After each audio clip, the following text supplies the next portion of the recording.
ये एक्सरसाइज 3.5 का दूसरे क्वेश्चन का सेकंड पार्ट है। ठीक, एक्सरसाइज 3.5 का, ठीक है। ये दूसरे क्वेश्चन का सेकंड पार्ट है, क्वेश्चन नंबर 2 का पार्ट सेकंड। लिखा है के किस मान के लिए निम्नलिखित समीकरण के युग्म का कोई भी हल नहीं होगा। ठीक है, 3x + y = 1, ये पहली समीकरण है। और दूसरा है 2k - 1/2x + k - 1/y = 2k + 1। ठीक है, ये दो समीकरण यहाँ पर दे रखी हैं और हमको ये निकालना है कि इस समीकरण निकाय का कोई भी हल नहीं है तो k का क्या मान होगा। ठीक, देखिए कोई भी हल ना होने की कंडीशन होती है a1/a2 बराबर b1/b2 और बराबर नहीं है c1/c2 के, तभी तो दोनों रेखाएं समांतर होंगी। जब दोनों रेखाएं समांतर हैं तब इनका कोई भी हल नहीं होगा। ठीक है, देखिए यहाँ से a1/a2 निकालते हैं जो कि आ जाएगा हमारे पास कितना होगा 3/2k - 1 और b1/b2 हो जाएगा 1/k - 1। ठीक है, ये तो a1/a2 की वैल्यू है और ये वाली वैल्यू हमारे पास b1/b2 की है और c1/c2 होगा 1/2k + 1। चूंकि समीकरण निकाय का कोई भी हल नहीं है, क्या लिखेंगे, चूंकि समीकरण निकाय का कोई भी हल नहीं है, कोई भी हल नहीं है। जब तक कोई भी हल नहीं है तब कंडीशन हमारे पास होती है a1/a2 = b1/b2 is not equal to c1/c2 का।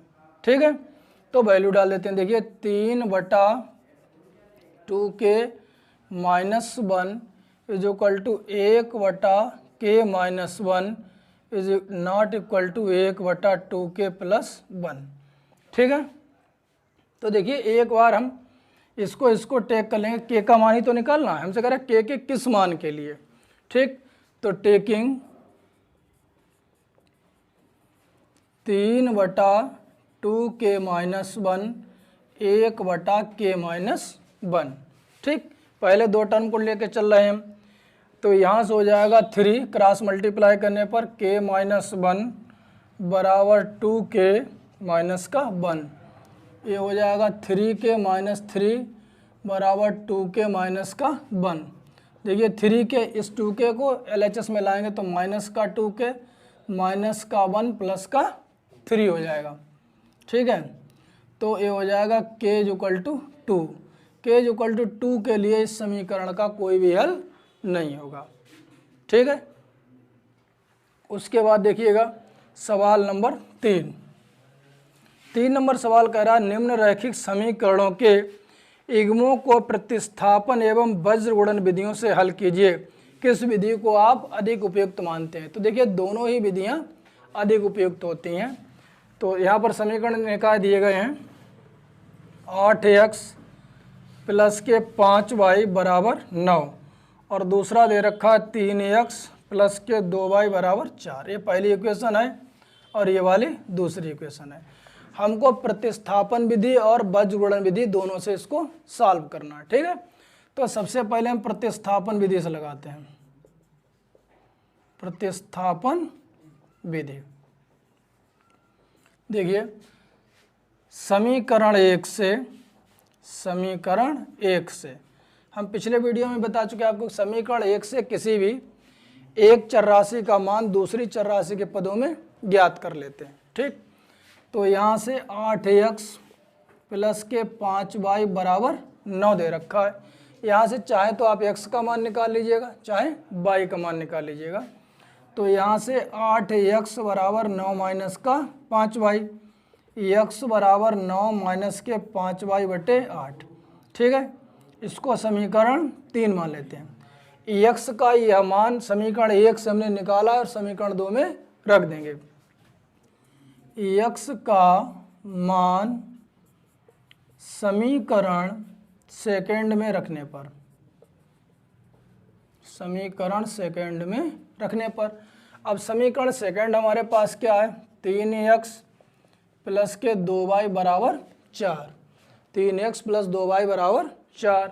x का मान हमारे पास है 9 माइनस 5y बटे 8, तो जहाँ पर x लिखा है वहाँ पर 9 माइनस के 5y बटे 8 रख देंगे और प्लस का 2y बराबर 4 हो जाएगा। इसकी मल्टीप्लाई करते हैं, 9 तियाँ 27 और 3 पंजे 15y बटे 8 प्लस का 2y बराबर 4। क्लियर हो गया। यहाँ से देखिएगा 27 माइनस के 15y, 8 दूनी 16y और 8 चक्कू 32। ठीक है, अब इसको हम सॉल्व करते हैं। देखिए यहाँ पर 27 माइनस के 15y हैं प्लस के 16y हैं, तो प्लस का 1y बचेगा। हम आपको बता चुके हैं कि अगर एक प्लस का है एक माइनस का है तो बड़े वाले का चिन्ह लिया जाता है, ठीक, और घटा देते हैं।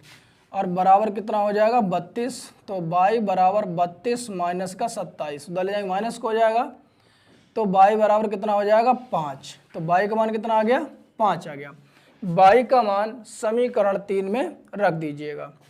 y का मान समीकरण 3 में रखने पर, ठीक है। समीकरण 3 हमारे पास क्या है, x बराबर 9 माइनस के 5y बटे 8। तो देखिए 9 माइनस के 5 गुणे y का मान कितना है 5 बटे 8, तो x बराबर 9 माइनस के 25 बटे 8, तो x बराबर कितना हो जाएगा माइनस के 16 बटे 8, 8 दूनी 16, x बराबर माइनस का 2, x बराबर -2 और y बराबर 5 प्रतिस्थापन विधि द्वारा निकाले गए इस समीकरण के हल हैं। ठीक है, चलिए करिए।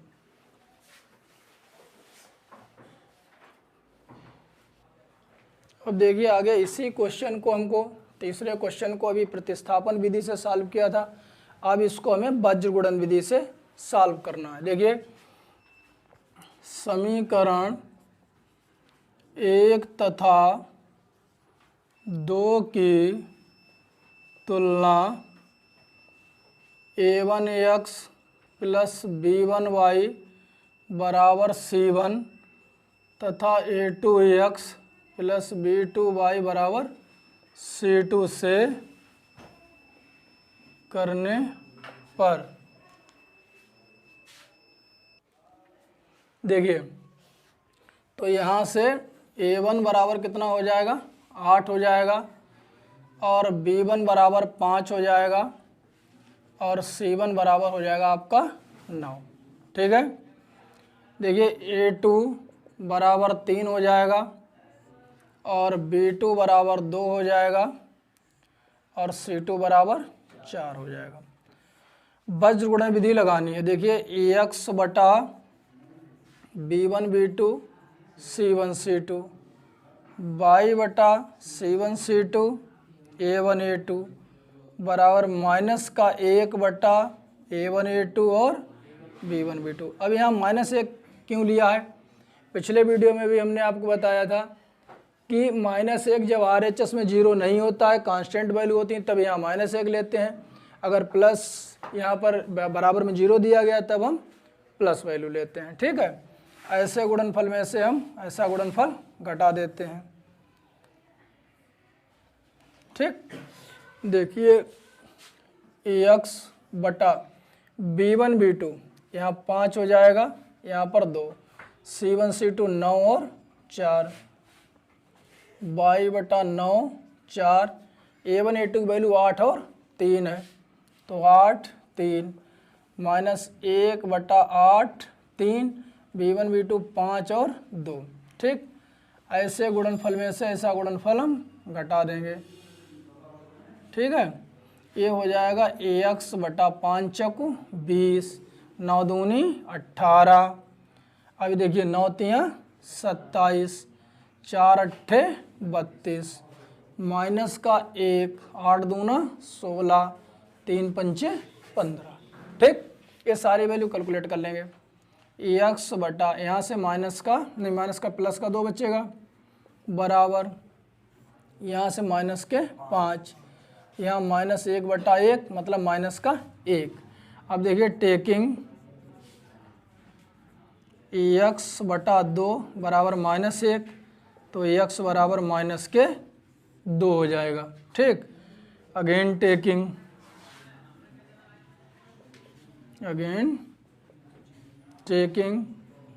y बटा माइनस 5 बराबर माइनस का 1, माइनस माइनस कैंसिल हो जाएगा, तो y बराबर 5। ठीक, ये इसका आंसर है। चलिए फटाफट करिए।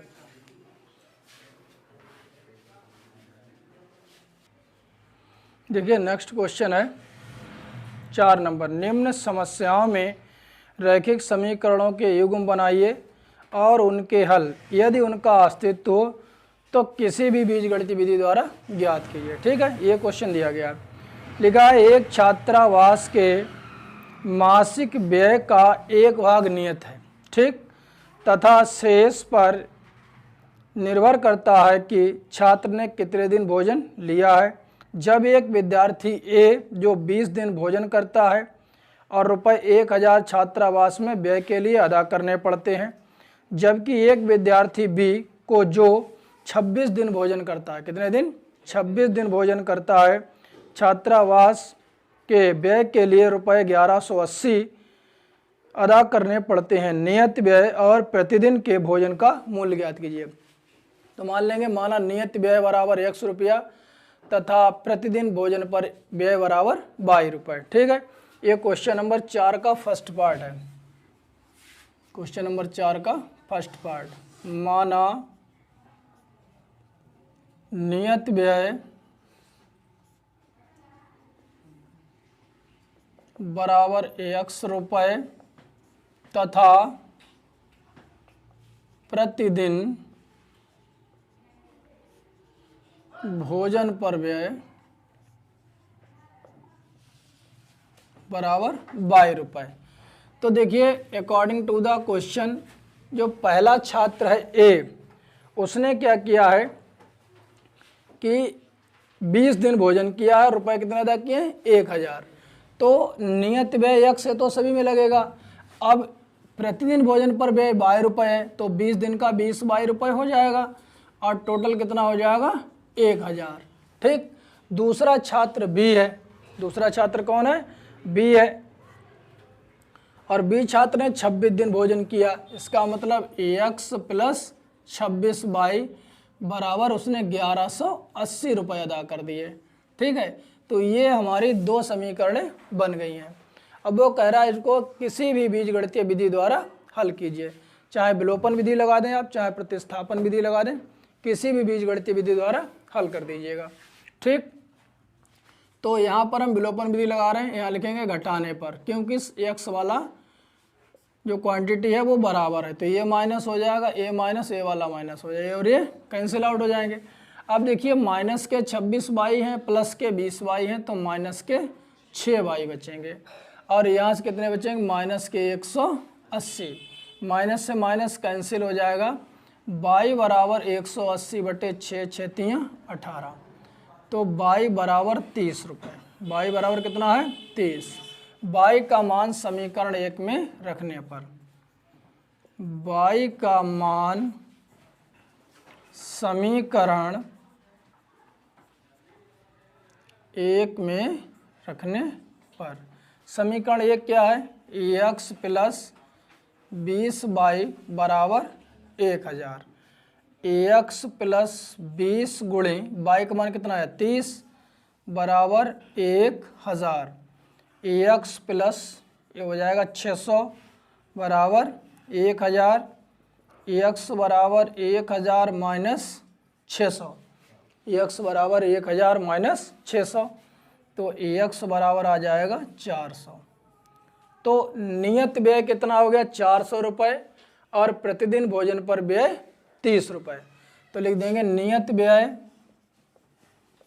बराबर 400 रुपये और प्रतिदिन भोजन पर व्यय, प्रतिदिन भोजन पर व्यय बराबर 30 रुपये। ठीक है, यही हमारा आंसर भी है। चलिए करिए।